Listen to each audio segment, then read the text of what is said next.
George, age 8.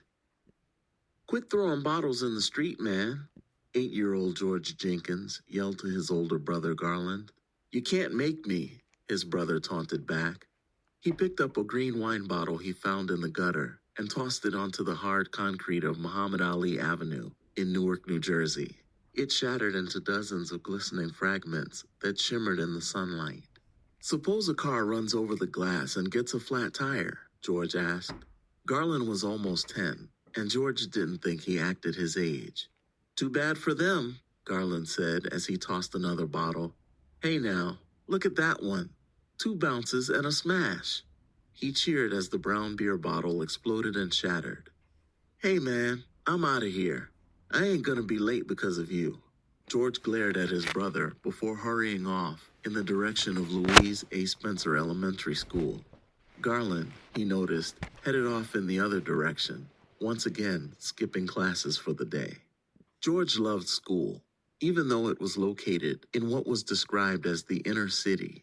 It was relatively new and neat and clean.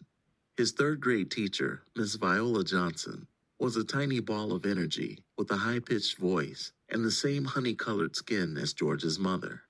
There was no doubt as to her power and authority in that classroom. Miss Johnson made every day an adventure, and George hated to miss school, even on days when he was sick. George slid quietly into the room, only a couple of minutes late, and grinned at Miss Johnson, who noticed his tardiness but said nothing. Today, she began, we're going to continue talking about the writer named Shakespeare.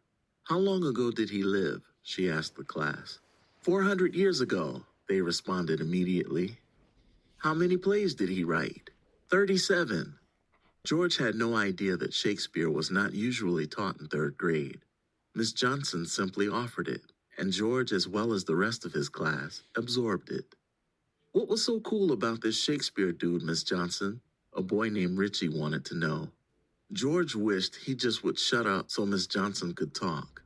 Well, for one thing, Shakespeare wore an earring, Miss Johnson offered. For real? Real gold? Richie seemed to be impressed. Here's another interesting fact, Miss Johnson said. In order to seek his fortune as an actor and a writer, Shakespeare ran away from home shortly after he got married, leaving his wife and 3 children to make it without him, Miss Johnson explained. Sounds like your daddy, Richie yelled to the boy sitting next to him. Both of them cracked up with laughter. Every Tuesday, she told them all about Shakespeare's time, about kings and castles, as well as about the rats and fleas that lived in the straw that most people used for bedding. Did you know that during Shakespeare's time, almost a third of the people who lived in London died one year from something called the Black Plague? She asked the class. There were very few doctors at that time, and they didn't know what we know today about cleanliness and sanitation. Most people just threw their garbage out the window every morning, as well as the contents of their chamber pots. That's what they used at night. Toilets had not been invented yet. Yuck, the class responded. The class listened, fascinated and entranced with her stories, which taught them history, literature, math, and science, without them even being aware of it. She passed out a children's version of Hamlet, full of pictures and explanations, and let them read the play and act out the fight scenes.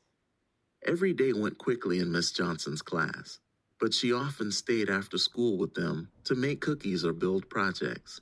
She even took them into New York City sometimes to let them see live plays on Broadway or to hear orchestra concerts at Lincoln Center. George loved to listen to the drums and horns and violins as they mixed up together in that huge concert hall. When her students formed the Shakespeare Club, Miss Johnson even helped them get sweaters. They were deep burgundy, with the name of the club embroidered on the pocket. George and his classmates wore them proudly to a concert one afternoon. During the intermission, a woman wearing too much perfume and a mink coat, even though it was the middle of spring, walked up to George and said, "What lovely sweaters you and your classmates are wearing." "Thank you, ma'am," George said with a grin, touching the careful embroidery. "What private school do you children attend?" the woman asked.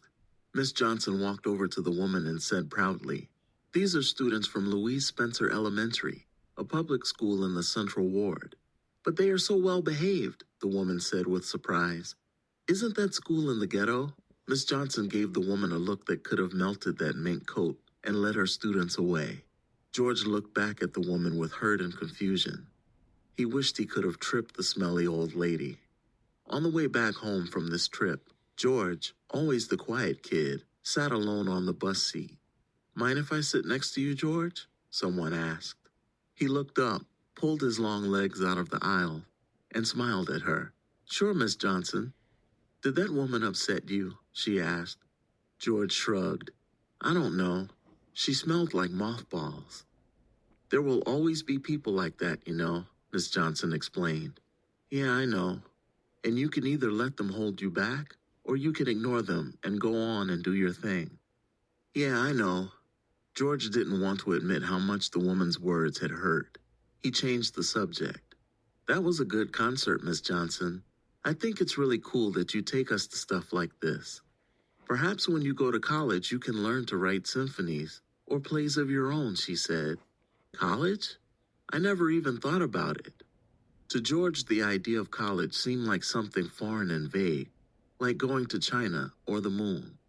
Of course you'll go to college. You're one of the smartest children in my class, Miss Johnson spoke with certainty.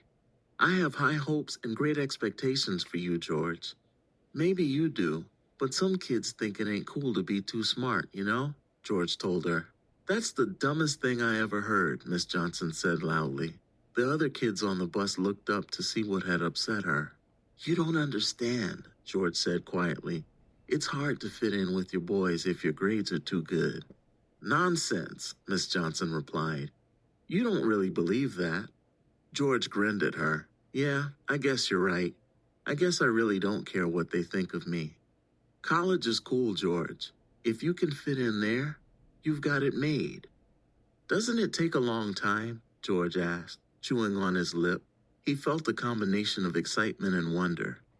It takes 4 years to complete the first part of college, she explained. At the end of that time, you'll be 4 years older, whether you go to college or not, so you might as well go and get as much knowledge in your head as you can.